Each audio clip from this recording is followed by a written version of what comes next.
A fruta proibida no Jardim do Éden é um dos episódios mais conhecidos e importantes na Bíblia. De acordo com o livro de Gênesis, Deus plantou um jardim em Éden e colocou Adão e Eva, o primeiro homem e mulher, lá. Deus permitiu que eles comessem as frutas de todas as árvores do jardim, exceto uma, a árvore do conhecimento do bem e do mal, cuja fruta foi proibida para eles. A serpente, considerada astuta, tentou Eva a comer a fruta proibida, dizendo que não faria mal e abriria seus olhos para o bem e o mal. Eva comeu a fruta e também deu a Adão, que também comeu dela. Essa ação de desobediência a Deus é considerado o pecado original que levou ao exílio de Adão e Eva do Jardim do Éden. O que exatamente era essa fruta proibida não é especificado na Bíblia, mas há várias interpretações e especulações. Uma das mais populares é a de que era uma maçã, possivelmente derivada de um jogo de palavras com a palavra latina malus, que significa tanto maçã como mal.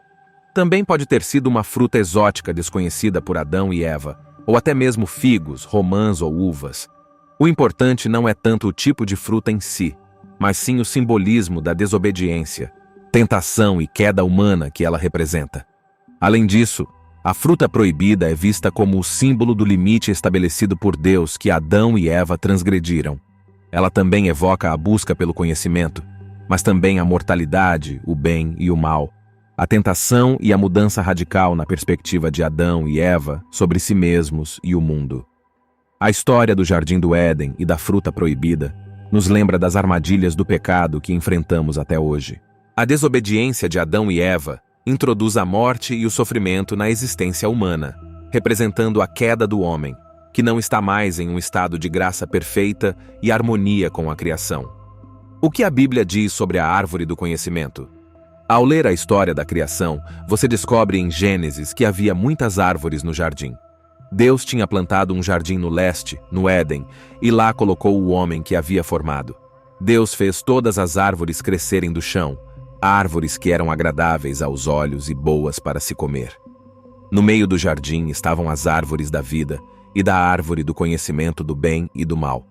Deus colocou Adão e Eva no jardim e lhes forneceu muitas opções de alimentos para comer. No entanto, havia duas árvores importantes no meio do jardim que eram diferentes das outras: a árvore da vida e a árvore do conhecimento do bem e do mal. A árvore da vida, como diz, dava vida, especialmente a vida eterna, enquanto a outra árvore produziria morte. Além do simbolismo da própria fruta, a história do Jardim do Éden levanta muitas questões teológicas complexas. Por que Deus colocou a árvore do conhecimento do bem e do mal no jardim desde o início? Deus queria testar a obediência de Adão e Eva? Para muitos estudiosos da Bíblia, a resposta principal está relacionada ao livre-arbítrio. Dar-lhes livre-arbítrio implica necessariamente na possibilidade de desobediência. Desde o começo até hoje, Deus dá a todos os humanos o mesmo livre-arbítrio. Podemos escolher seguir e obedecer, ou podemos escolher seguir nosso próprio caminho. Alguns veem isso como prova de que o mal já existia antes da queda. A serpente também tem um papel ambíguo. Já parece astuta antes de Adão e Eva comerem o fruto e, como encarnação do mal, questiona a palavra de Deus, assegurando a Eva que ela não morrerá se comer o fruto. No entanto, de acordo com Gênesis, é Deus que amaldiçoa a serpente após o pecado original.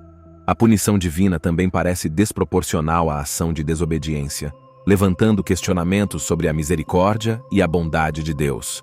Por que condenar toda a humanidade pela culpa de um único casal? Essa pergunta assombra a teologia cristã e a noção de pecado original. Eva caiu vítima da tentação da mesma forma que nós fazemos.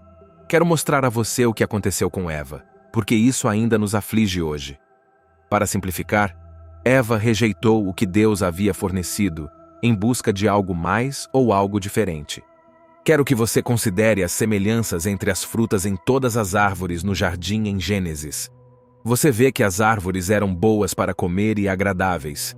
O que era diferente sobre a fruta na árvore do conhecimento? Ela pensou que obteria algo que as outras árvores não lhe proporcionavam. A serpente a influenciou a acreditar que Deus estava lhe privando de algo. Lembre-se do que ela disse. Isso destaca a diferença. A fruta era boa para comer, agradável aos olhos. E aqui está a diferença. desejável para adquirir sabedoria. Eu não acredito que Eva comeu a fruta simplesmente porque era comestível e parecia boa. Havia muitas outras árvores com essas características. Ela comeu a fruta porque prometia algo que ela não tinha e queria obter ou experimentar. Frequentemente, é assim que o pecado funciona em nossas vidas. Deus nos forneceu tudo o que precisamos para esta vida, assim como fez com Adão e Eva. Então, o pecado promete algo que não experimentamos ou algo que podemos obter com ele. O problema é que isso é uma promessa vazia e as consequências nunca correspondem às expectativas. Qual foi o resultado da fruta proibida? O resultado de comer a fruta proibida foi a entrada do pecado no mundo e toda a dor e sofrimento que ocorre como resultado. Como Deus prometeu, a morte aconteceu. Não foi uma morte física, mas uma morte espiritual que causou a separação entre Deus e o homem por causa do pecado. Por causa do pecado, Adão e Eva foram expulsos do jardim. Eu sei que Adão e Eva não entendiam a gravidade da ação que cometeram quando aconteceu. No entanto, acredito que é seguro dizer que eles entenderam rapidamente o quão ruim foi a decisão que tomaram. Acredito que eles sentiram remorso, assim como frequentemente fazemos quando enfrentamos as consequências de nossas decisões pecaminosas. Lembre-se de que eles foram os únicos na história humana que viveram nesta terra em um ambiente sem pecado. Tenho certeza de que eles desejavam os dias em que podiam voltar ao Éden como era. Infelizmente, com o pecado, às vezes nos custa mais do que queremos pagar, e há coisas que perdemos que não podemos recuperar. A fruta proibida levanta a questão do significado simbólico do mal. Por que o mal existe? Como explicar o sofrimento e a imperfeição na criação divina? Aqui, novamente, existem várias abordagens sem qualquer consenso. A enigmática história do Jardim do Éden não revela prontamente todos os seus segredos. Metaforicamente, ela representa a passagem da inocência para a responsabilidade moral, da ignorância para a consciência. Isso é o que a torna uma das histórias mais ricas e perturbadoras da Bíblia. Embora comer o fruto proibido possa ter sido uma decisão que Adão e Eva não sabiam que iriam tomar, Deus sabia que eles iriam tomar desde o momento em que o fruto proibido em Gênesis foi comido. A promessa do Salvador que redimiria a humanidade foi feita em Gênesis. Deus fez uma promessa sobre a semente da mulher esmagando a cabeça da serpente. Sabemos que essa semente é Jesus, que viria e nos redimiria de volta ao Pai.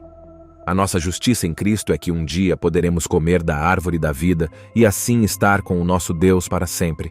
Não teremos mais que lidar com o problema do pecado pela eternidade. Sim, Adão e Eva iniciaram o pecado, mas felizmente Jesus mudou tudo isso.